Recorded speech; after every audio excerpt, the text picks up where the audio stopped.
ጤና ይስጥልኝ ተመልካቾቻችን እንደምን ሰምታችኋል? ይህ እግዚአብሔር አንድ ቀን የተሰኘው ፕሮግራማችን ነው። እንኳን ለ2018 ዓመተ ምህረት አንድ ላይ አደረሰን።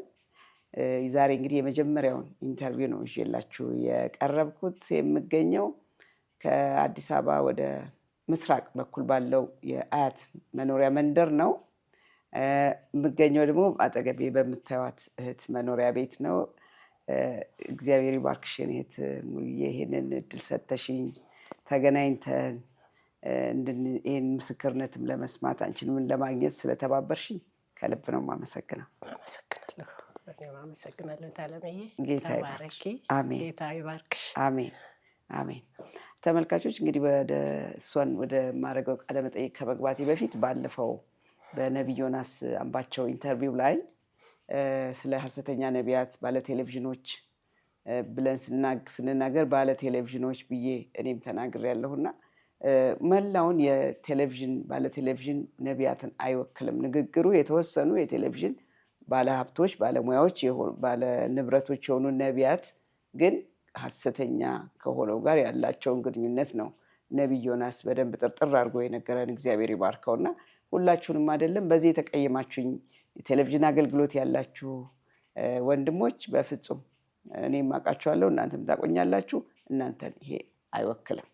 ይሄንን ለማለት ነው። በተረፈ ደግሞ በዚህ በነቢይ ዮናስ ኢንተርቪው ላይ በጣም ብዙ ሰው ሼር ስላረጋችሁ፣ ሰብስክራይብ ስላረጋችሁ፣ ብዙ ሰው አቴንሽን ስለሰጣችሁት ለፕሮግራሙ ከልብ አመሰግናችኋለሁ። እህቴ እስቲ እንደው ራስሽን በማስተዋወቅ ዛሬ አያት ሄደሽ ያመጣሻት እህት ማነች ቢሉ እንደው በደንብ አድርገሽ እስቲ ራስሽን አስተዋውቂ። እግዚአብሔር ይመስገን። ለተመልካቾቻችን እንኳን ለ2018 በሰላም አደረሳችሁ። አየሩ ቀለል ያለ ይመስላል። ጌታ ይባረክ። እንግዲህ የብርሃን አምላክ ጨለማውን ገፎ ወደ ብርሃን አውጥቶናል። ለኢትዮጵያ ሕዝብ እኔ ለሁሉም ክርስቲያኖች ላለ እንኳን አደረሳችሁ። ለኦርቶዶክስ ቤተክርስቲያን እንኳን አደረሳችሁ። ለሙስሊሙም እንኳን አደረሳችሁ። ለፕሮቴስታንቱም እንኳን አደረሳችሁ። አመሰግናለሁ። በጣም አመሰግንሻለሁ። እንግዲህ እህት ሙሉ ዓለም ሙሉ ስሟ ሙሉ ዓለም ነው። በመጀመሪያ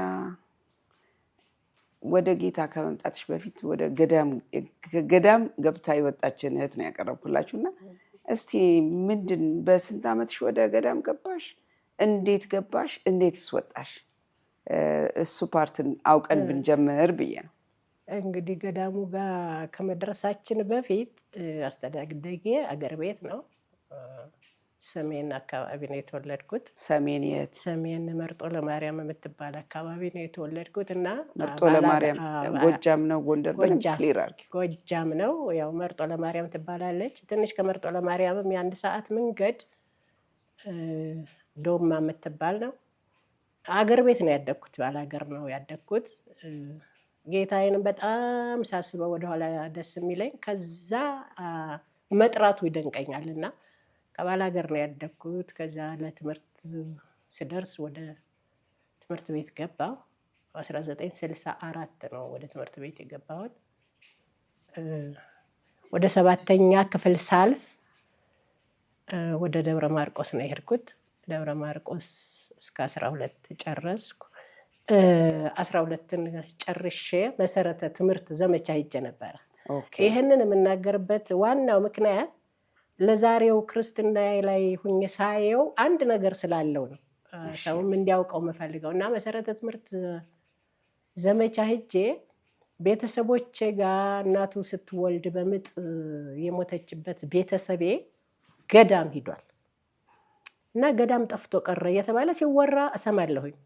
ግን እኔ እዛ አገኘሁት መሰረተ ትምህርት ዘመቻው እና ገበሬዎችንም እንዲህ ሴቶችን ወንድ እያስተማርኩ እዚህ ጫካ ውስጥ አንድ መነኩሴ ያለ አረቂ ካልሰጠነው በረዶ ያስመታናል አሉ። አሳዩኝ አልኳቸው እና ወሰዱኝና እንዴት እዚህ ጫካ ውስጥ ገቡ? እንዴት ብቻዎትን ይኖራሉ ስላቸው የሚያወሩኝ የኔ ጓደኞች እነዚህ እነ አንበሳ፣ እነ ዘንዶ፣ እነ ዝንጀሮ ናቸው እና አሜሪካንን አውቀዋለሁ፣ አውሮፓንን አውቀዋለሁ ይሉኛል። እንዴ መነኩሴ ዋሻል እንዴ እያልኩ ነው የምሰማቸው። ከዛ በኋላ ከየት ነው የመጣሽ የኔ ልጅ አሉኝ። እንደዚህ አባትሽ ማን ይባላል? ፊታውራሪ ሙሉ አለም መርሻ ይባላል። አለ እንዴ እሱ ሲሉኝ ያ ትዝ አለኝ። ጠፍቷል የተባለ ሰውዬ። አዎ አለ። በእኔ እንግዲህ አንዴ ሞቻለሁ አለ እንዳትያቸው እንጂ ቤተሰብ ነን አሉኝ። እሺ ግን ዋናው ነጥቤ ልመጣ ስል ቻው ስላቸው ከመሻ 12 ሰዓት ከሆነ ወደዚህ እንዳትመጪ ይሉኛል። ወደዚህ እንዳትመጪ አደራሽ ይላሉ።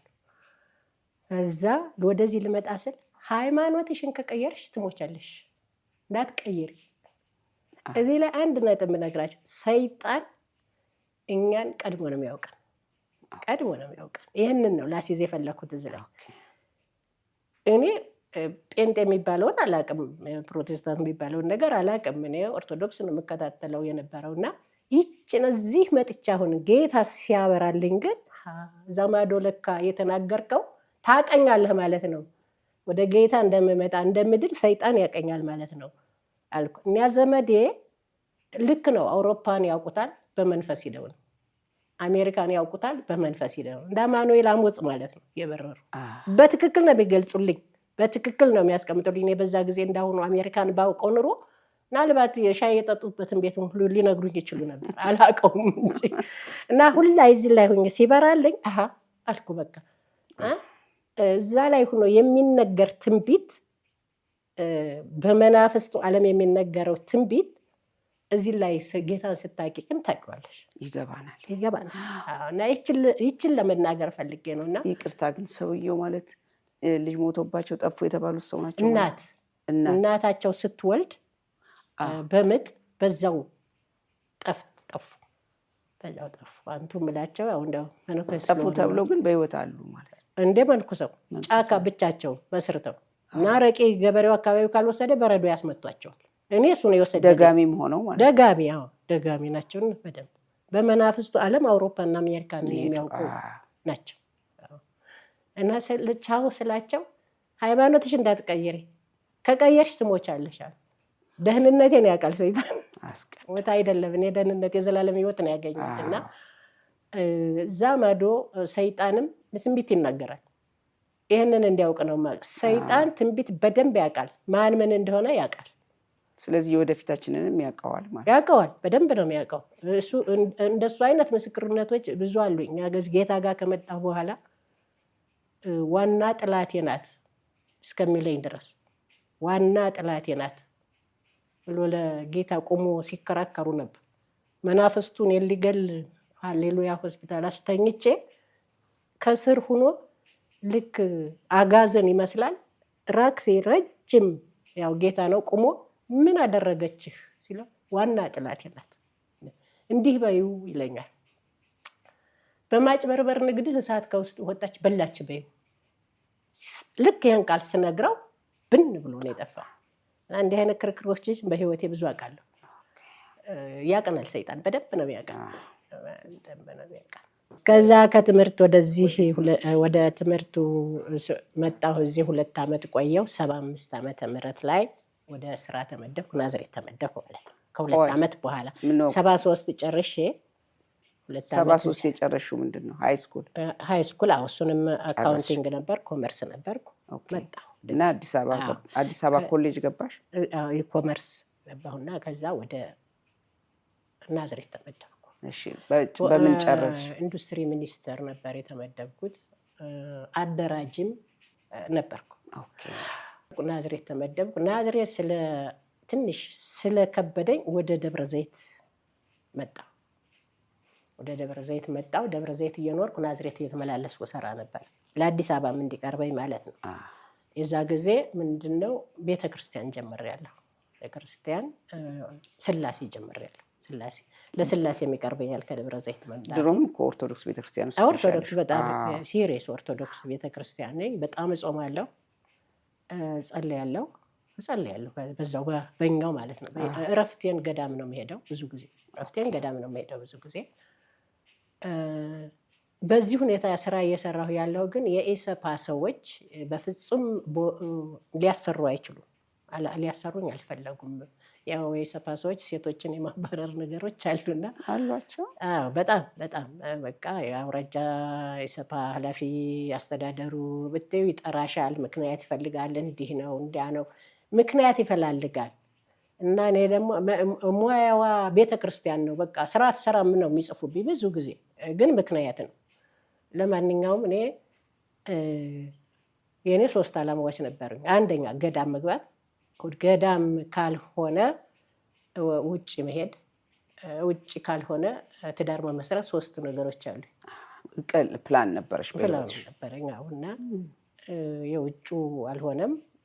ገዳሙን ግን 77 ላይ ድሮ ምዞር ስለነበረ አንድ 11ኛ ክፍል ሆና ሄዳ ዝቋላ የመነኮሰች ሴት አለች። ደብረ ዘይት ትመጣለች፣ እኔ ቤት ታድራለች። እንተዋወቃለን። ደብረ ዘይት ትመጣለች እና ልክ ሄድኩኝ እሷ ጋር። በቃ አልፈልግም አልኳት። እኔ መግባት ነው አንቺ ጋር መሆን ነው የምፈልገው፣ እዚህ ገዳም ነው የምገባው አልኳት። በፍጹም አለች። በፍጹም አይቻልም አለች። ግን መጽሐፍ ቅዱስን አነባለሁ። ያው ስላሴ መምጣት መመላለስ ስለጀመርኩኝ መጽሐፍ ቅዱስን አነባለሁ። ቅድስት ስላሴ ማለት የደብረ ዘይት የዚህ የአዲስ አበባ 4 ኪሎ። ይሄ ያው የምናወራው ታሪክ በሙሉ በደርግ ሰዓት የሆነ ታሪክ ነው። ሰዎች ግራ እንዳይገባችሁ፣ በደርግ ዘመን ኢሰፓ ማለት የነበረው የፖለቲካ ፓርቲው ስም ነው። የኢሰፓ አባላት ማለት አሁን በዘመኑ ያሉ የብልጽግና አባላት እንደምንለው የፓርቲ አባላት በሹመት የተቀመጡት ማለት ነው። እሺ፣ እዚህ ስላሴ ስመጣ መጽሐፍ ቅዱስ ማንበብ ጀምሬያለሁ እና ያዕቆብ ሽሉዳው እስከሚነካ ድረስ ታገለ የሚለው ቃል እኔ መታገል አለብኝ፣ ከነዚህ ሰዎች መላቀቅ አለብኝ ብዬ ከስራዬ ነው የገባሁት ዝቋላ። መልቀቂያም ሳታስገቢ ጠፋሽ? ምንም። ምክንያቱም እረፍቴን ብዙ ጊዜ ወደ የገዳሙ ስለሚሄድ የእረፍቴን ጊዜ ይዤ ነው የሄድኩት። ሲሄድም የእረፍቴን ጊዜ ነው ላየው ነው። እና ዝቋላ ደግሞ እንትን ፍተሻ አለ፣ ያው እንትን ገጠር ይስዱሻል፣ አረም ጉልጓሉ አለ። እና እዛ ከመሄዴ በፊት እዚች ሙሃይ ሂሩት ጋር ሙሃይ ሂሩትን እንዳውም የሚያውቋት ሰዎች አሉ እዚህ መነኩሴዎች። እሷ ጋር ሁኜ እሷ በምንም አይነት ከምታገኙ ደሞዝ 1 ብር ለእኔ ቢጤ ስጭ፣ ገዳም አትግቢ፣ እዚህም ችግር አላለች ትለኛለች። በቃ ያለው ሁኔታ እኔ ከዚህ ሸሽቼ ሄድኩትን መናገር የማልፈልገውን እዛ ውስጥ አለ ነገር የማልፈልጋቸው እና እንዴ እዚህም እንዲህ አለ እንዴ እስከምል ድረስ ማለት ነው። እዚህም እንዲህ አለ እንዴ እስከምል ድረስ እዛም አየሁኝ። የእሷ ትግል አለ። ከዛ መጽሐፍ ቅዱስ ስለማነብ ፊልጵስዩስ ምዕራፍ 2 ደግሞ እሱ በእግዚአብሔር መልክ ሲኖር ሳለ የባሪያም መልክ ይዞ ወደዚህ ምድር እንደመጣ በሰማይ በምድር ከምድር በታችም ጉልበት ሁሉ ለእሱ እንደሚንበረከክ የሚለው ቃል ለእኔ ጉልበት ሁሉ ለእሱ መንበርከኩ፣ እኔ ገነትን ነው የምፈልገው። ፍርድ ሁሉ ለእሱ ተሰጠው ይላል መጨረሻ ላይ። እኔ እንዳይፈረድብኝ ነው የምፈልገው። እና እንዲህ አልኩ፣ ነቃሁ እና ድምፅ ሰማሁ። ድምፅ መስማት የጀመርኩ እኔ ገና ኦርቶዶክስ ጀምሮ ነው። እሺ፣ ምን አለሽ? እኔ በዚህ አልገኝም አለኝ። በዚህ የለሁም፣ በገዳሙ የለሁም አለኝ። የለሁም ሲለኝ ከዳ የት ልሂድ አልኩ። በቃ የት ልሂድ? የማውቀው ስላሴ ነው። መጣሁ፣ ተመልሼ ስራዬ ተመለስኩና ስራዬ ጋር ረፍቴን ጨርሻለሁ። የተወሰነ እንትን ነበረኝ፣ በቃ አሞኝ ነበረ ምናምን አልኩና መለሱኝ። ያው ሰውም ስለሌላቸው ብዙ ያው ሰልጥኖ ተፈላጊ ነበር። ተመለስኩና ስላሴ የመጣ ማለት ነው። ልክ እነሱ ያው እንትኑ ጀመረ፣ የኢሰፓው ፋይቲንግ ጀመረ። ስመለስ ከዚህ ከናዝሬት የተቀየሩኝ ደብረ ብርሃን ቀየሩ። ምክንያቱም እኔ ብርድ አልወድም። ደብረ ብርሃን ቀየሩኝ። ደብረ ብርሃን በጣም ሲሪየስ በቃ ከእግዚአብሔር ጋር የመገናኘት ስላሴ፣ የደብረ ብርሃን ስላሴም አለ፣ እዚህም ስላሴ ነው። በጣም ቢከሱ ምን ቢሉም በፍጹም አልቻሉኝም። ከእግዚአብሔር ቤት ሊለዩኝ አልቻሉም። ኦርቶዶክስም ያው ደብረ ብርሃን 4 ዓመት ሰርቻለሁ። ደብረ ብርሃን ከ4 ዓመት በኋላ ወደዚህ ተቀየርኩኝ። ልክ እንደተቀየርኩ እዚህ ኤክስቴንሽን ቀጠልኩ። አካውንቲንግ ዲግሪን ኤክስቴንሽን ቀጠልኩኝ። ቀጥዬ እሱ የዲኑ ጸሐፊ አካውንቲንግ ዲፓርትመንት የዲኑ ጸሐፊ እኔ ከትምህርት ቤት ስመጣ እሷን ትመጣለች። ወዴት ነው የምትሄጂ አለችኝ። እና እዚህ ስላሴ ተሳልሜ ልገባ ነው ከትምህርት ቤት። አስተማሪው የለም ነበር የዛን ጊዜ። እሷ ፊቴን የኋላ ይሄር ዞር ስትል አየችኝ። እና የት ነው ሙሉ የምትሄጂው? እዚህ ስላሴ ተሳልሜ ወደ ቤት።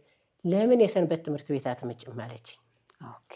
እትዬ አስራት ትባላለች። ለካ እሷ በጌታ ናት። እዛ የሰንበት ትምህርቱ ላይ ማለት ነው።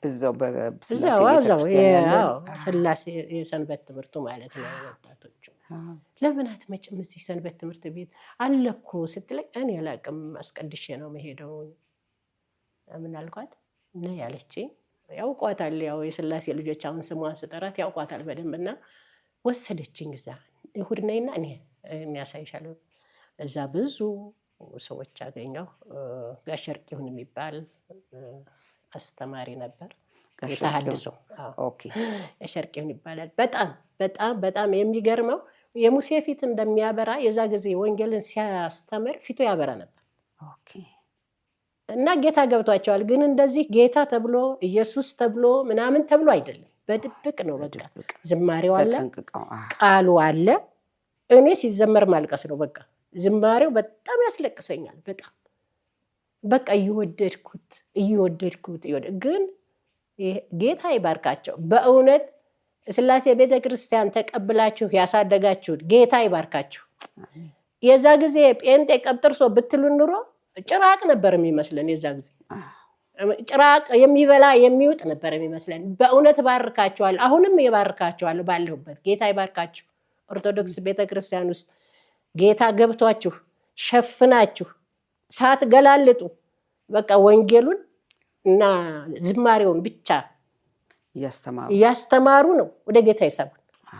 ምክንያቱም በጣም በጣም ራፍራፍ የሆኑ ሰዎች አለና እንደውም እኔ ማርያምን ከመውደድ የተነሳ ስዕሏን እንዲህ ልጇን ያቀፈችውን ደብረ ብርሃን እንዳልኩሽ 4 ዓመት ስሰራ ሰዎቹ ባያቸው ቤተክርስቲያን አይስሙም። ትልልቅ ሰዎች ናቸው፣ በጣም ሀብታሞች ናቸው። አጋጣሚ እነሱን አስተዋውቆ የነበር እነሱ ቤተሰብ ነበር እኮ ያለሁትና ኧረ ማርያም እጅ ሲያምር አልኩ። እኔ ወደ ጌታ ወደ እንትን ላመጣ ወደ ቤተክርስቲያን ላመጣ መመስከሬ ነው እዛም ሁኜ ማለት ነው። አቤት የማርያም እጅ ሲያምር ምን ታርግ ሳትሰራ እየበላች አለች ሴትቤቱ። ሙታት አድራለች ብዬ ጠዋት ሳያት አለች።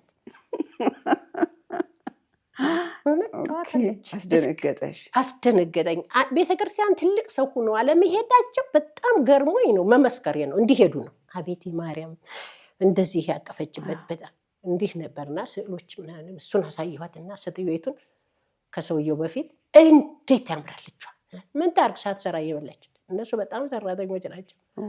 እና እኔ ከመውደዴ የተነሳ እስከዚህ ድረስ እንኳ እንደዚህ ተደፍሮ ይኖራል ብዬ አላስብም። እንዲህ የእግዚአብሔር ቤት ተደፍሮ ማርያም ተደፍራ ሳያት ጠዋታለች ተነስታ ስራዋ ሄደች። እስከሚደንቀኝ ድረስ ወገኖቼ ጥያቄ ፈጠረብሽ? ጥያቄ ፈጠረብኝ፣ በጣም ጥያቄ ፈጠረብኝ። እንዴት ደፍራት ሄደች ማርያም? እንዴት እንዲህ ትላታለች ብዬ በእውነት ከነሱ ቤትም ለመውጣት ቤት ጠየቁና ወጣሁ። እነሱ ሳሎናቸው እንዲህ ትልቅ ሳሎን ሰጥተው ነበር የምኖረው። ወጣሁና ቤት ተከራየሁ። ማርያምን ስለደፈረች ማለት ነው። እስከዚህ ድረስ ነበር ፍቅራችን ቅናታችንና ጌታ ይባረክ። በእውነት እንደ ጌታ ያለ ማንም የለም። እኔ አሁን ኦርቶዶክስ ላይ በጣም አንደበቱን የሚያነሳ ሰው ደስ አይለኝም።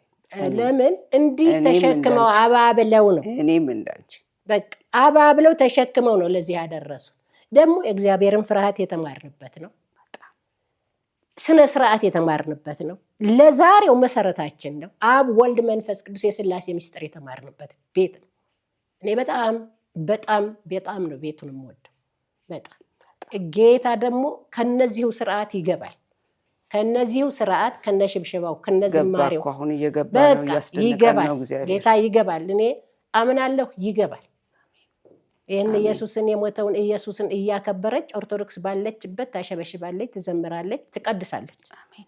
ይህንን እጠብቃለሁ እና ያመኛል። ያደኩበትን ቤት እንዲነካ አልፈልግም። እግዚአብሔር ይርዳንም አስተዋል ሚስጥና እዛ ቤት ሳደግን ቆዩና አስወጡ። አዘማመራችሁ የተለየ ነው። ጳጳስ እኛ አቡነ ከለፋ እንላቸዋለን። ያው ስማቸው አቡነ ከለፋ የምንላቸው ስላሴ ተመድበው የመጡ ናቸው። መጡና በቃ ይህንን አዘማመር እናውቀዋለን፣ እንግሊዝኛውንም እናውቀዋለን። እናንተ እነማን ናችሁ? ሙሉ ስማቸው ማን ነው? ስማቸውን ረሳሁት፣ ግን እኛ አባ ከሊፋ ነው የምንላቸው። ያው ቆቸዋል ስላሴዎቹ አባ ከሊፋ ያላቸዋቸው አባ ከሊፋ ይባላሉ። ትንሽ ቸኮል ስለሚሉ እንደዛ ነው የሚባሉ። አሁን ይኑሩ አይኑሩ አላውቅም። እሳቸው በተው ልክ ጉባኤ እያካሄድን አንዷን ሕፃን ልጅ አስነሱና የዛሬው ቀን ምንድን ነው ብለው ጠየቋት። ልጅቷ በትክክል ተናገረች። ቀኑን በዓሉን ተናገረች። በዓል ነበር 12 ሚካኤል ምናምን አይነት ነገር ነው እና ዛሬ ሚካኤል ነው እና የህዳር ሚካኤል ነው ይከበራል ምናምን ብላ ሕፃኗ ልጅ ተናገረች። ምንም አላሉ። ከዛ ዶክተሮች ነበሩ አብረው፣ የጥቁር አንበሳ ዶክተሮች፣ ኢንጂነሮች ነበሩ። አባታችን ጥያቄን ጠይቀውት እሱ የለበሱት ልብስ ከየት ነው የመጣ? እኛ ዝማሬ ከፈረንጅ ከመጣ የለበሱት ልብስ ከግብፅ አይደለም እንደ የመጣው? ለምንድን ነው እንዲህ የሚሆኑት? ለምን ከቤታችን እንድንለቅ ያደርጋሉ ብለው ጠየቋቸው። መልስ አልሰጡም። እየተናደዱ ወጥተው ሄዱ ማለት ነው። ከዛ ቆይተው ተንበርክከው ይጸልያሉ ምናምን ይላሉ ብለው እንዲያውም እኛ አስራት እናዋጣ ነበር። እዛ ውስጥ ሆነን አስራት እናዋጣለን። ጌታ እየገባን መጣ።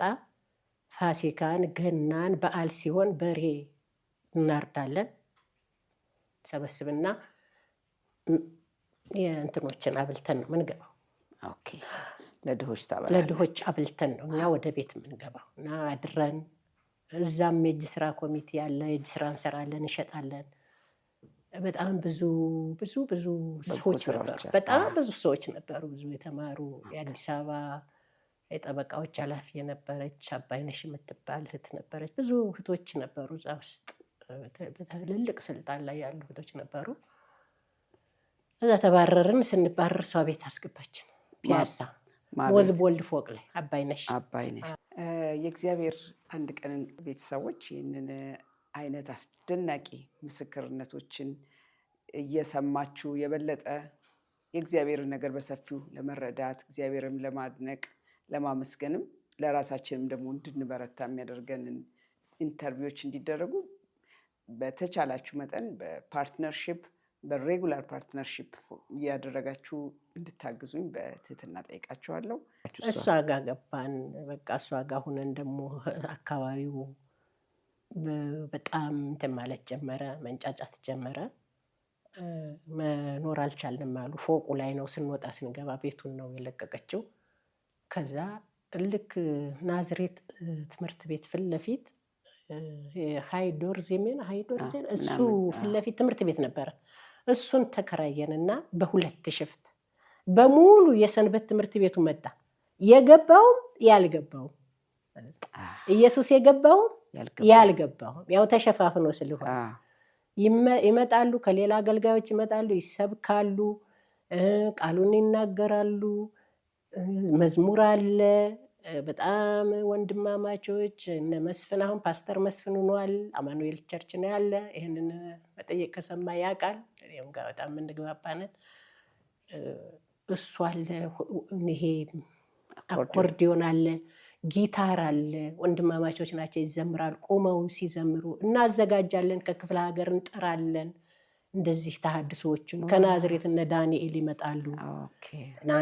እነ ዳንኤል አማኑኤል ናቸው። እነሱ ይመጣሉ። ከስላሴኛ ስንወጣ ቤት ተከራየን። የሚፈናቀሉትን የምንይዝበት አቧሪ አካባቢ እነሱን ሲፈናቀሉ ከጎንደር ይፈናቀላሉ፣ ከአስመራ ከኤርትራ። በዚሁ ምክንያት በቃ ሲታወቅ ይፈናቀላሉ። የሚፈናቀሉትን የምንሰበስበት ቤት ተከራየን። በቃ እየሰፋ ሄደ። አንድ ቀን እንዲህ የሆነ አሁን እስከዚህ ድረስ የሚልሽ ጴንጤ የሚባለውን ነገር ምኑንም አላውቀው። ሙሉ ወንጌል ይሁን መካነ ኢየሱስ ይሁን በመሰረተ አላውቀው። እዛው ነኝ፣ ቤት ያው እዛው ነኝ እና እዛው ነኝ። አንድ ቀን ከአውቶብስ ላይ ወርደው መጽሐፍ ቅዱስ ይዘው ሲሄዱ፣ ቆይ እስኪ እነዚህ መጽሐፍ ቅዱስ ይዘው የትም አይሄዱ፣ የተከተየ ሲሄድ ሙሉ ወንጌል እና አላውቀውም። ገብቼ ጋሽ ገብረ የሚባሉ አሉ፣ አሁንም በህይወት አሉ። እዛቸው ይሰብካሉ። መንፈስ ቅዱስ ሙላት ነው። መንፈስ ቅዱስ ተሞላው። ያ ማለት የት ነው ቦታው ማለት ነው? ጉለሌ። እኔ ሸጎሌ ቤት ሰርቼ ከሸጎሌ ነው የምመላለሰው። ኦኬ። እና ተጸለየልሽ? ተሞላሁና ያንን ይዤ እኔ ወደዚያው ኧረ በጣም ያላያችሁት ነገር አለ የሆነ ነገር የሚያደርግ ምናምን ማለት ጀመርኩ። በቃ መለፍለፍ ጀመርኩ። በቃ ምንድን ነው ገባቸዋል አሉ እዛ ውስጥ በድብቅ ይኖሩ እንጂ አሉ። ስቲል ኦርቶዶክስ ነው የምትባሉት በዛ ውስጥ? አዎ ኦርቶዶክስ ነን። አለባበሳችንም ምናችንም ያው ነው። እኛም ኦርቶዶክስ ነን ብለን ነው። ለምን አባረሩን የሚለው ጥያቄ እንኳ ራሱ እንደዚህ ይሄንን የምንወደውን ነገር የሚያስለቅሰንን ደስ የሚለንን ነገር ለምን ይከለክሉናል ነው እንጂ ኦርቶዶክስ ነን። ኦርቶዶክስ ነን። ገዛ ጋሸርቂውን አሁንም አለ ያው ሲሰሙ ያውቁታል። ጋሸርቂውን የት ነው ሄድሽው አለኝ። ያው ምልሽ ፊቱ ያበራ ነበር ስልሽ መጀመሪያ የት ነው ሄድሽው? እኔ አላውቅም አልኩት። ብቻ የሆነ ነገር ሆኛል። መጽሐፍ ቅዱስ ይዟል አላውቅም አልኩት። ምንድን ነው የሆነሽው ሲለኝ ምንም እኔ አላውቅም፣ ብቻ የሆነ ነገር ከሳላስበው የሚወጣ ነገር አለ አልኩት። ግን በጣም ደስ ይላል። ያላየነው ነገር ነው አልኩት። ያላየነው ነገር ነው አልኩት። ስም ያለኝ ሄደሽ ጠይቀሽ ነው ያለኝ። የት እንደሆነ እንደዚህ ሆንሽ ሄጄ ስጠይቅ ሙሉ ወንጌል ነን አሉ። ሙሉ ወንጌል ነን አሉ። እኔ እንግዲህ እዛ ጊዜ ምን ይሆን ምን ያን አላውቅም። ተመልሼ ጋሸርቂውን ሙሉ ወንጌል ነን አሉ አልኩት። አይ እነሱ በአብ በወልድ በመንፈስ ቅዱስ ያምናሉ አለ።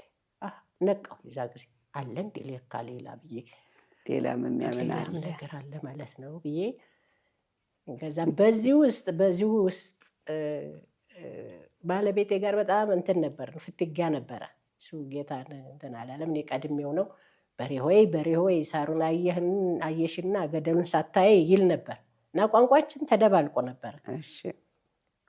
እኔ እንዳውም ከዛ ሲመጣ አይ የሚያምን ከማያምን ጋር ምን ህብረት አለው ይላልና ይቅርብኝ ብዬ ነጋሽ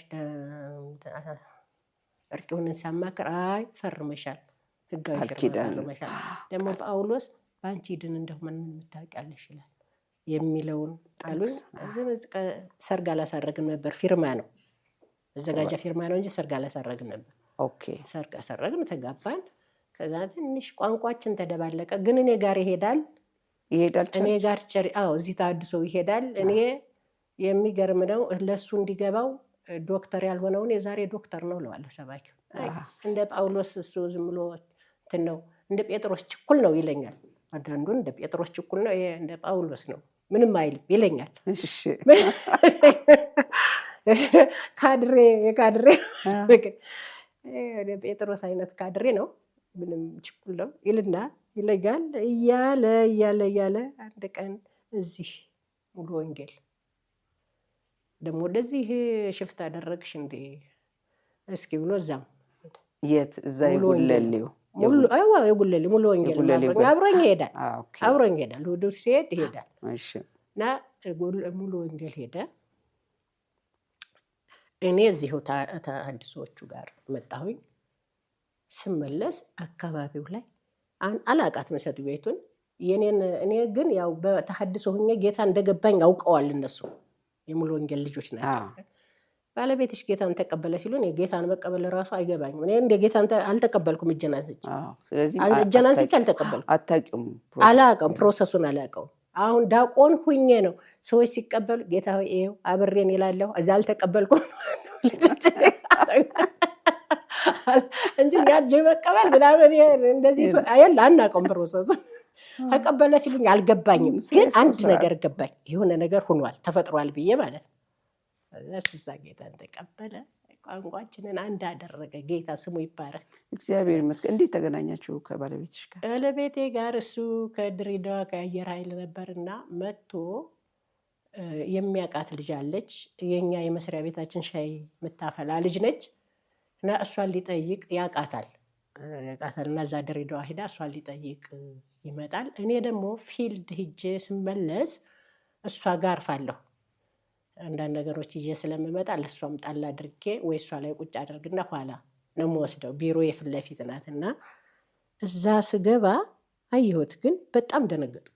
ወንድሜ ነው የሚመስለኝ። ወንድሞቼ መልኩን ይመስላል። ደነገጥኩኝ። ከዛ አልቆየሁም ወደ ቤት ሄድኩኝ። እሱ ይጠይቃል፣ ማነው ስሟ? ሙሉ እህቴን ትመስላለች፣ ሙሉ የምትባል እህት አለችኝ ይላታል። ኧረ እሷ እናቴ ኃይለኛ ናት፣ እንዲህ ዋዛ የምትቀመስ አይደለችም ትለዋለች። ይጠይቃታል መሰለኝ እሷ። ኧረ እሷ እንደዚህ አይደለችም። እና ብዙ ጊዜ እሷ ምንድነው አንዳንድ ጊዜ እንዲህ ትለኛለች፣ ሙሉ ትለኛለች፣ ልጃገረድ መሆኑ ብቻውን እኮ በቂ አይደለም፣ አንቺ በዚህ አይነት ተገኘው ትለኛለች። ኃይለኛ ነኝ ለወንዶች፣ በጣም ኃይለኛ ነኝ። ማንም አጠገቤ አይቀርም። እኔ ማንም ወንድ ጋር ሻይም ጠጥቼ ባላቅም እና ኧረ እሷ ኃይለኛ ናት ትለዋለች። ከዛ ደብረ ዘይት አስተዳደር ግቢ ነበርና ቢሮዬ። ከዛ ከእንትኑ ላይ ከሪክለሙ ላይ ስልክ ወስዶ አንድ ቀን ተደወለልኝ። አላልንም ስትመጪ ደብረ ዘይት ስትመጪ አንቺን አይቶ አየር ኃይል አይለቅሽም ባላልንም ከአየር ኃይል ተደወለልሽ ብላ አንድ ጮኸብኝ። ነፍስ ወጣች መላቋ።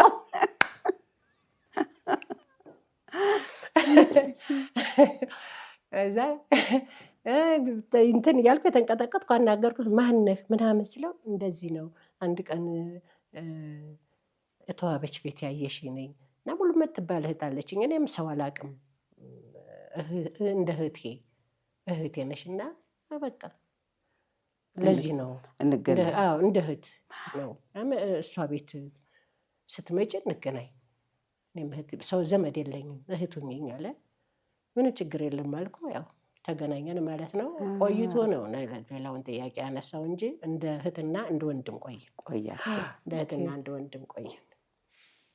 76 መጨረሻ ላይ ነው የተጋባችሁት? ኖ የተዋወቃችሁት 78 እና ወደ ውጭ ሄደ። ጋብቻም ሳታረጉ ሳንፈራረም ወደ ውጭ ሄደ። ግን ጥያቄውን አንስተዋል። ኖ እኔ በዚህ መልኩ አልሄድም ወንድሜ ነህ በሚል ነው የሸኘሁት። እንደዛ ነው ወንድሜ ነህ ተባብዬ። ከዛ ልክ 1 ዓመት ተምሮ ተመልሶ መጣ። ከዛ በፍጹም መፈራረም አለብን አለ። 79 ተፈራረም አዘጋጀ ማለት ነው። 79 ላይ ነው ፈራረም ነው። በዚህ ምክንያት ነው የተገናኘ ነው። እሱ ሂዶ ሲመጣ እኔ ጴንጥጬ ነው የጠበቅኩት። ደንበኛ ያው ተሐድሶ ሁኜ ማለት ነው። ግን ስቲል በተሐድሶ ውስጥ ነሽ? ሙሉ ወንጌል አልገባሽ? ነው አልገባሁ። እሱ ሲመጣ ነው አልገባሁ። አላውቀውም፣ እንደው ይሄ ጴንጤ የሚባለውን ነገር አላውቀውም። ሙሉ ወንጌልንም አላውቀውም። እሱ ከመጣ በኋላ ነው። እሱ ከመጣ በኋላ ልጅ ወልደን ምናምን ነው። እና በእርግጥ ከኦርቶዶክስ እንደምወጣ ቀድሜ አይቻለሁ። 3ኛውን ልጅ ሳላረግዝ የቤተ ክርስቲያን ውድሞ የሚባል አለ፣ ከአጥሩ ውጭ ማለት ነው። ማማ ተሰርቶ እማማው ላይ ሁኜ ድራማ ያለው ቄሶች የሚሰሩትን ድራማ ያለ እንዴት አይነት ድራማ ነው እዚህ ቤት የሚሰራው እግዚአብሔር ቤት እያልኩ አያቸዋለሁ። እዛ እንዲህ ዘወር ስል 3 ብርቱካን እኩል የተከረከሙ የሚመስሉ ከነሱ ብርቱካን ለቅሜ ቅርጫት ታውቁ እንደሁ ባላገር አላቅም። ቅርጫት የኩበት መልቀሚያ ነው ባላገር። በሱ ሞልቶ ይተርፋል ብርቱካኑ። ከዛ ይህንን አይቼ ቢሮ ሄድኩና ኧረ እናንተ እንደዚህ ያየው 3ኛ ላይ ልትወልጅ ነው 3ኛ ልጅ አሉ። እውነትም የመጨረሻው ልጅ ተረገዘ 3ኛ ማለት ነው። ኦርቶዶክስን እንደምለቅ በጣም ገብቶኛል። ምክንያቱም ውስጥ አይደለሁማ፣ ውጭ ሆኜ ነው ድራማውን ጥግ ላይ ሆኜ ነው ማማ ሰርቼ የማያቸው። ወደ ሙሉ ወንጌል ስመጣ እንዴት መጣሽ? በባለቤትሽ ምክንያት ተጀመረ ሙሉ ወንጌል? የሙሉ ወንጌል አባል ሆነሽ ህይወትን ከዛ ሙሉ ወንጌል ስመጣ ደህንነት ተማሩ ተባል። እሺ አልኩኝ። አብሬውንም ቁጭ ብዬ ደህንነት ተማርኩ። ስለዚህ በደንብ እና 2 ደህንነት አስተማሪ ተመዳኝ። መጀመሪያው ኦርቶዶክስን የሚነቅፍ ስለሆነ እኔ ጋር መርዝ ማግባባት አልቻለም። ኖ አለዋለሁ፣ በቃ አታውቀውም፣ አታውቀውን አታውራለሁ። ከዛ ኦርቶዶክስን የሚያውቅ ሌላ ተደረበ። እኔ ሄዳለሁ ስለው ባለቤቴ ረጋ ያለ ነው፣ ያስተውላል። ሞራሉን እንዳንነካው እዚህ የምንማር እዛ ብንማር አለ። ይህንንም ያንንም ተማራችሁ? ተጠመቅን። በዛ ጊዜ ስራ የለውም ባለቤቴ፣ ስራ የለውም። ለምን? ያው አየር ኃይል ነው፣ ተስራ ተፈናቅሏል። ወታደሩም አይደለም ኢህአዴግ ሲገባም ገብቷል ማለት ነው። በቃ ልክ ግንቦት 20 ሰርጋድ ሚያዝያ 12 ሰርጋድ ግን ግንቦት 20 ገቡ እነሱ። ሙሽርነታችንን በትክክል አልጨረስንም። ከውጭ መጥቶ በስድስተኛው ወር ማለት ነው። ስለዚህ ያለ ስራ ቁጭ ያለ ስራ በጣም ልጆች መጡ። ዛሬ እንደዚህ ያሳመረን ጌታ ነው። የጌታ ውለታ ብዙ አለብን። ከባል ሀገር ማውጣት ሌላ ነው። እዚህ ላይ ጌታን ስንቀበል ደግሞ ያለው ችግር ለሽሮ ዘይት ያጣንበት ነው። ግን ጌታዬን በጣም የማመሰግነው አንድ ቀን ምበላው ስጠኝ፣ ምለብሰው ስጠኝ፣ ታመሜ ፈውሰኝ ብዬ ጸልዬ አላውቅም። መዳኔ ነው የሚገርመኝ። መዳኔ መንግስተ ሰማያት መግባቴ እንዲህ ነው የምለው ጌታን ራሱ። እኔ ከዛ ከባል ሀገር ወጥቼ አዲስ አበባ አረንጓዴ፣ ቢጫ፣ ቀይ መብራት አለው አሉ የሚባለውን ነገር አምጥተህ አሳየኝ አዲስ አበባ። ከዛ ደግሞ መንግስተ ሰማያት ይደንቀኛል። ይሄ ስለሚደንቀኝ ይሄ ቁሳቁስ የሚባል ታሪክ ትዝ ብሎኝ የማያውቅም። ኢቭን ያገባሁበትን ወርቅ ይዞት የመጣውን እሱ የገዛልኝን ሁሉ ለቤተ ክርስቲያንና ለተቸገረን የሰጠሁት፣ በችግር ውስጥ እንዲሸጥ እንኳን አልፈቀደልኝም ጌታ። ግን በጣም በከባድ ችግሮች ልጆቻችንን ትምህርት ቤት መክፈላተን፣ እንዳው 50 ብር ይቸግረዋል ሰው 50 ብር መመዝገቢያ ቸግሮኝ አውቃለሁ። ያንቺ ደሞዝ ብቻ ነበር የሚስተዳድረው? እኔ ደሞዝ ነው። እኔ ደግሞ አስም ጀምሮኛልና በጣም ያመኝ ነበር። በታክሲ ነው የሚሄድ፣ ታክሲ ነው የሚጨርሰው። የእኔን ደሞዝ ታክሲው ነው የሚጨርሰው። ወተት አለ፣ ልጅ ማሳደጎች ተደራርበው ወዲያው ነው የመጡት እና 3 ልጅ ስራ የለም። እርግጥ አንዳንድ ስራዎችን ይሰራል፣ ቴሌቪዥን ምናምን ይሰራል። ግን በጣም ከባድ ችግር ነው። ግን ያ ችግር ለእግዚአብሔር ቤት ለመጽናት ሰውንም ለማወቅ ሆኖን መቼም ችግር በፍጹም መጠላት የለበትም። ችግር ለፊት ለፊት ላለው መልካም ነገር መጠንከሪያ ነው። ለእኔ እሱ ነው የሆነልኝ እና ይሄ ጽድቁን መንግስቱን ፈልጉ። ለእኔ በቃ የምፈልገው መንግስተ ሰማያትን ነው። እኔ መንግስተ ሰማያት መግባቴን፣ ገነት መግባቴን እሱ ነው የሚደንቅ። በቃ እሱ ነው እንጂ የሚደንቀኝ አንድ ቀን አጣሁ ብዬ ደግሞ አጣሽ የሚለኝም የለም። የሚገርመው ነገር ቢሮም ቢሆን አበድሪን የሚሉኝ ነው። ምክንያቱም ሰውነቴ እንዳለ ሙሉ ነው። ምን ድርጅት አለሽ ነው የምባለው። የላትም የሚለኝ እና አበድሪን ብድሮን የስለት ገንዘብ ምናምን መሳቢያ ይይዝ ነበር። ይህን ስትሄጂ ስጭልን እያሉ ከዛ ይበደሩ ነበር። ያ ነገር አለ አሁንም ስለት በየገዳሙ ሲሄድ ማለት ነው። እና ያችን ያስቀምጡ ነበር። ሞዴል ከምንወስድ ከአንቺ ዘንድ ይሉኝ ነበር። እና አጣሽ የሚለኝ ቸገረሽ የሚለኝ ከዘመድ እስከ ጓደኛ የለም። ግን እኔ ሽሮ ዘይት ያጣሁበት፣ ሽሮውን ስሰራ ዘይት ያጣሁበት ዘመን ነበረ። መስሪያ ቤት ምግብ ቋጥሬ ብሄድ ይቀምሱብኛል እና ሌላ ነገር ይሉኛል ብዬ መስሪያ ቤት ምግብ ይዤ አልሄድም። ሳያን ይዤ አልሄድም። እሄዳለሁ እንደው አንዳንድ ቀን ቲማቲም ስልስ አድርጌ ይዤ እሄዳለሁ። ልጄን መቅደስን ትምህርት ቤት የመጀመሪያዋን አስገባሁና ትምህርት ቤት ስትማር ምሳ ቋጥሬ ሳደድኳትና አብራት የምትሄድ ከጎረቤት እባክሽ አንቺ ትልቅ ነሽ ጠብቂያት አደራሽን ብዬ ምግብ ሲከፈት የኔ ልጅ ሽሮ ስትቀምሰው ተፋቸው ትላለች። ስቲል ነው የ3 ዓመት ተኩል ልጅ ነች። ስቲል ነው ታስታውሰዋለች። እና ዝም ብለን ቁብ ያልን አይደለንም። ዝም ብለን መተን እዚህ ላይ የተቀመጥን አይደለንም። ኢየሱስ ያደረገው ስራ እዛ እኔ ድቁና ሲመረጥ ተጠምቀን ወዲያው ነው ወደ ድቁና ያገባሁትና ስገባ እምቢ አልኩ። እኔ በፍጹም ለምን በፍጹም እኔ ጳጳሳትን እንደዚህ ትልልቅ ሰዎች ሳጠጋቸው ከነሱ ፐርፌክት የሆነ ነገር ስለማላገኝ ልቤ ያዝናል።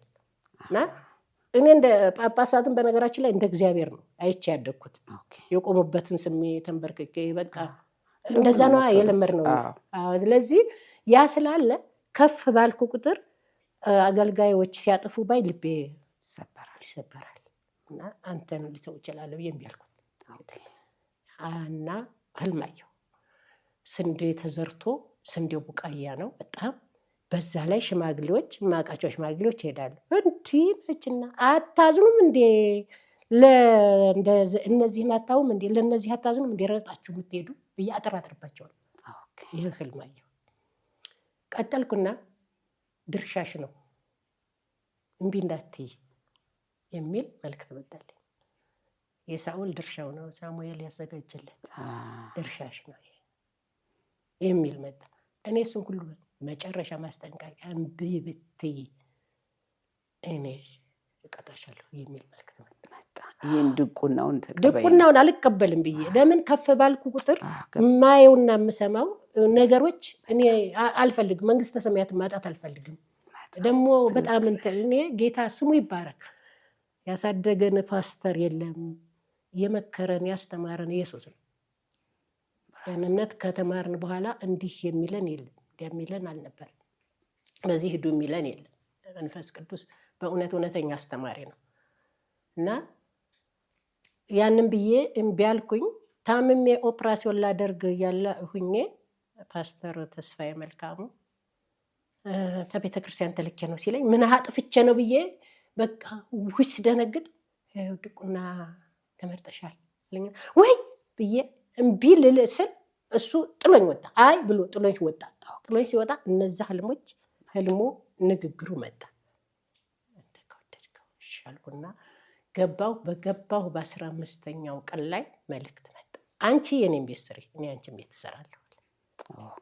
በእውነት እንደተናገረው ጽድቁን መንግስቱን ፈልጉ አይቼዋለሁ። የሚጨመር ባለቤቴ ስራ አልነበረውም። እኔ ደግሞ ምን ብዬ ጸልያለሁ? አንተ እስከምትገባው ድረስ ስራ ያገኝ ብዬ ዘግቻለሁ። ነው እንዴ?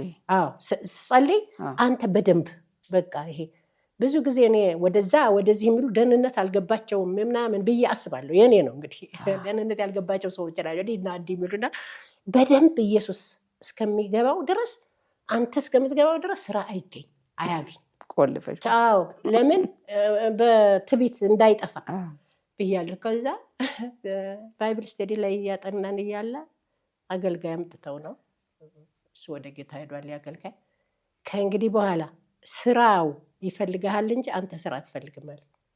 ይህም በተናገረ በ3ኛው ቀን እኔ ጾም ጸሎት የዛ ጊዜ ኦርቶዶክስ ጾም ጸሎት ነው፣ በውሃ ነው የምጾም። ጾም ጸሎት ለኛ እንደ ዛሬው አይደለም፣ በውሃ ነው። 3ኛው ቀን ላይ ጾም ጸሎት ቆይቼ ሾርባ ይሰራልኛል እሱ ባለቤት። አዎ ይሰራልኛል። ጎን ይሁን ነው ያው ጾም ጸሎቱ እንዳይጎዳኝ ሾርባ እየሰራልኝ ነውና በር ተንኳኳ። ትፈልጋለህ ተብለ ስራ እውነትሽን በእውነት በነጋታው ሄደ። ቀጠለ በቃ ይሄው አለ ይጨምራል። እኛ ይኸውልሽ ታለምዬ እኔ ባንክ የምናስቀምጠ ይህን ያህል ሚሊየን ብር አንልም። ባገኘነው እንሰራለን። እሱ ዝም ብሎ ይፈሳል። እኛ መስራት ነው የኛ ስራ። ይፈሳል መስራት ነው። ለነገ የሚባል የለም። ይሄ ባንክ ተቀምጦ ይህን ያህል ብር ተቀምጦ ለምናምን የሚባል ለነገ የሚባል ነገር የለንም። ግን ይመጣል። ቤቱን ስንሰራ ያው እንቆነጥረዋለን፣ እንሰራበታለን። ይመጣል ፎቁንም ስንሰራ እንዲህ ነው ህይወታችን። እንዲህ ነው ስቲል እግዚአብሔር ይመስገን። እንደው ምልሽ እየገረመኝ ነበር ማዳምጥሽና እግዚአብሔርን ይሄ እግዚአብሔር መንግስት ጽድቁንም ፈልጉ የሚከተለው ሁሉ ይጨመርላችኋል የሚለውን ቃል የህይወቴ መመሪያዬ ነው ብለሽኝ ነበር። የህይወት መመሪያዬ ነው እና ቤተክርስቲያን በዚሁ ስራሽ ውስጥ ኦዲተር ሆነሽ ነው ብዙ የምትሰሪው እና በቤተክርስቲያን በዚህ በድቁና አገልግሎት ላይ ሙሉ ወንጌል ቤተክርስቲያን እዚህ ሰፈር የሰራችውን ህንፃ ቤተክርስቲያን ለማሰራት አንቺ የተጫወትሽው ሚና ነበር። እዛ ውስጥ ነበርሽበት። እስቲ እንደው እግዚአብሔር ከሱ ጋር እና ከዛ ጋር አያይዘሽ እስቲ ንገሪኝ። እንዴት ብስ ወደ አያት መጣችሁ? አያት ኮሌጅ ስራ ወጣሁ። ስራ አልወጣም ብዬ ሰይጣን ጥቅስ አለው። ያው ስራ ባለቤት የጀመረ ደህና ኑሮ መኖር ጀመርን። እኔ የመንግስት ስራ ለብሼ እንኳን እሄዳለሁ። ልብስ እንኳን ለባብሽ ወጣው ስራ ላይ ብዬ ሲሄድ ነው ብዬ የመንግስት ስራ እምቢ አልኩ። አለቅም ብዬ ሰይጣንም እንዲህ አለ፣ ትልቅ ጋን በትንሽ ጠጠር ይደገፋል አለኝ። ሰይጣንም ጠቅሳለሁ መጽሐፍ ቅዱስም ይጠቅሳል፣ የራሱንም ይጠቅሳል። ስለዚህ ይህን ትልቅ ነገር ተገኘ ብለሽ አሁን ስራሽ ልለቂ ነው ወይ አለኝ። ኧረ እኔ አልለቅም ብዬ ግን ብዙ ጊዜ እግዚአብሔር ተናግሮኛል። ምን ብሎ? ስራዬን እንድለቅ። እውነትሽ ነው? እና ምን አድርጊልኝ ይልሻል? ለቀሽ? ምንም በቃ ከለቀኩ በኋላ ነው የጠየቁት ምን ላድርግ የሚለው። ከዛ ትምህርት ቤት ግቢ ነው ያለኝ። ትምህርት ቤት ግቢ ያለኝ? አዎ ትምህርት ቤት ግቢ ያለኝ። ኮሌጅ ገባ። ባይብል ኮሌጅ? ባይብል ኮሌጅ ገባ። ባይብል ኮሌጅ ገብቼ የት? አዲስ አበባ ሙሉ ወንጌል። አዲስ አበባ ሙሉ ወንጌል ኮሌጅ ገብቼ እዛ እየተማርኩ እያለሁ ይኸው ነው በቃ እሺ መማርስ አልኩ። ከዛ ወላጅ አልባ ልጆችን እንዳሳድግ በእኔም በባለቤቴም ውስጥ አደረና 1 ዓመት ፈጅቼ ነው ፍቃዱን ያወጣሁትና መስራት ጀመርን። ቢሮ ከፈትን። ግን ከኪሳችን እንደምናወጣ አይደለም። ልጅ ከፈረንጅም ቢመጣ ጉቦ መስጠት ኃጢአት ነው። ጉቦ ኃጢአት ነው፣ ደንበኛ ኃጢአት ነው። እናገራለሁ ደግሜ ጉቦ ኃጢአት ነው። እና ጉቦ ይጠይቁኛል በየሄድኩበት። በቃ በጣም ግራ አጋቡኝ። እርዳታ ለመስጠት በቃ ልጆችን ለማስተማር በየሄድኩበት ሁሉ የፈረንጅ ማገኝ ነው የሚመስላቸው። ኧረ ከኪሳችን ነው ከምናገኘው ነው ብል በጣም ተማረርኩ። በጣም እና ቦታም እንሰጥሻለን ካሉ በኋላ የተሰጠው ቦታ በእርግጥ አሁንም እንደዛ ነው። ከነሙሉ ንብረቱ ኋላ የኛ ነው። እኔ እኮ እዛ ላይ በግሌ ነው ማፈሰው፣ ካለኝ ነው ማፈሰው። እኔ ያንን ልጆች ተክተው እንዲሰሩት ነው የኔ ፍላጎት። እኔም ባልፍ እንኳ ወደ ጌታ ብሄድ ልጆች ተክተው እንዲሰሩት ነው። ስለዚህ እንግዛ ብንገዛም ያው ይቀጥላል። መንግስት መውረሱ መንግስት ነው። ምንም ሲያቅተኝ ቢሮውን ዘጋሁና ቤቴ ያስኳቸው ልጆቹ። ስንት ልጆች ናቸው ስትጀምር? 24 ልጆች ነበሩ። 24 ልጆች ነበሩና እያሉ እየቀነሱ ምን አሉ እስከ መጨ አንዳንዱ ትምህርቱን ጨረሰ፣ 10ኛ ክፍል ጨረሰ ምናምን አለ። በራሳቸው ጊዜ ሲጨርሱ ሄዱ። ዘጋሁት። ዘጋሁና መልሼ ፍቃዱን ሰጠሁ። በቃ ፍቃዱን ሰጥቼም ልጆች ነበሩ እኔ ጋር ሲያስቸግሩኝ ፍቃዱን ሰጠሁና በቃ ባለቤቴ ተይ ብሎኝ ነበር። ተይው እኔ ይሄንን አልችለውም አልኩት። በቃ እኔ በየመንግስት ቢሮ እየሄድኩ እንደዚህ በጣም የሚሳደቡም ነበሩ። አታይም እንደ የእነንትናን የሚሉ አንደንትናን አታይም እንደ ምናምን ይላሉ። ግን ዞሮ ጉቦ ነው ጥያቄው። እና እኔ ለጽድቅ እሰራለሁ ብዬ ነፍሴን አላጠፋም፣ ጉቦ አልሰጥም። ነፍሴን በጣም እወዳታለሁ። አሁንም ቢሆን የምናገረው ነፍሴን እወዳታለሁ። እኔ መውደድ አልዳነችም እንጂ እሱ ወዶ ነው ያዳናት እንጂ፣ ግን ነፍሴን እወዳታለሁ። ደግሞ ትጠበቃለች እኮ ክርስትና ይጠበቃል። እንቁላል ተጠብቆ ነው የሚደርሰውና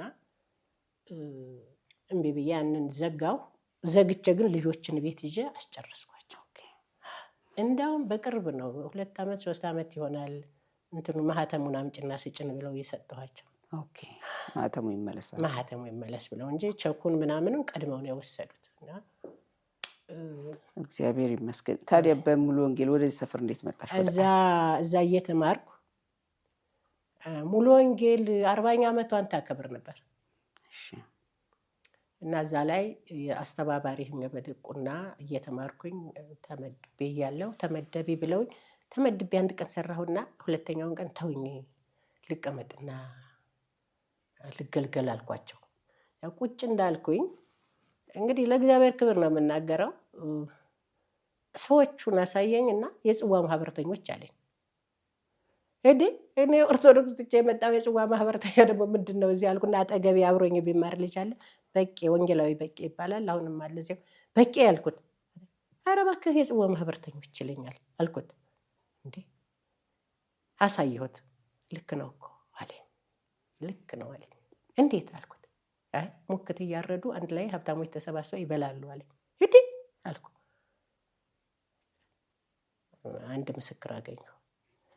2ኛ ምስክር ወደዚህ አካባቢ በጣም የመጣሁበት አንድ ጃሃድ ሸጎሌ አካባቢ ስለነበርኩ በጣም በኃይል ልጆችን ሲወጡ ሲገቡ ጃሃድ ይሏቸዋልና ባለቤቴም ይህም ስፍራ መልቀቅ አለብን ልጆችን እንትን ልትይ ነው እንዲህ አለና እኔ ደግሞ መሰክር ነበር። ትራክት ሰጥ ነበር በየመስጊዱ እየገባሁ ትራክት እሰጥምና እሰጣለሁ። ኧረ እባክሽ።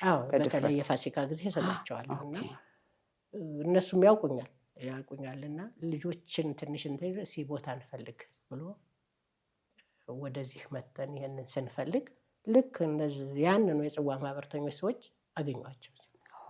እንግዲህ ምስክር በ2 በ3 ይጸናል። ምን የሚያደርጉት ይሄ ሙክት እያረዱ አንድ ላይ ሀብታሞች እየተሰባሰቡ የሚበሉት ግሩፕ ማለት ነው። ማለት በቤተ ክርስቲያን ውስጥ ያለች ማለት ያሉ ብልሻው አገልግሎት ላይ ያሉ ናቸው። ከዛ እኔ እግዚአብሔር ምን አልኩት፣ በቃ ድቁና አላገለግልም፣ እኔ ጽዋ ማህበርተኛ ውስጥ ነው እንደማገለግለው ብዬ ያልኩት። ጽዋ ሳጥዬ መጣሁትን ጽዋ ማህበርተኛ እዚህ አላገለግልም ብዬ እዚህ መጣ። እዚህ ያው ይሄን ቦታ ገዛን። እንዴት ገዛችሁ? ይሄን ቦታ ከግለሰብ ከአያት ወስዳው ነበረ። ኦኬ ግለሰቧ ገዛ ነው። ምንም አልተቸገርንም። እሷው ስም አዙራ ምናምን የሰጠችን። ከዛ የሸቦሌውን ቤት አከራይቼ እንትን ግን ቴዎሎጂ ኮሌጅ ግን ሚሚ የምትባል ከሀረር የመጣች ከድሬዳዋ ይሆን ከሀረር አብራኝ ትማራለች። እዛ እየተማርኩ የሸጎሌውን ቤት ሰርቼ 3 ዓመት 4 ዓመት አይሆንም ፎቅ ቤት ነው ሰርቻለሁ። እና እንዲህ አለች፣ ሙሉዬ ያለች በቤትሽ ዙሪያ ኃይለኛ ጎርፍ አለ፣ ግን አትፈሪም።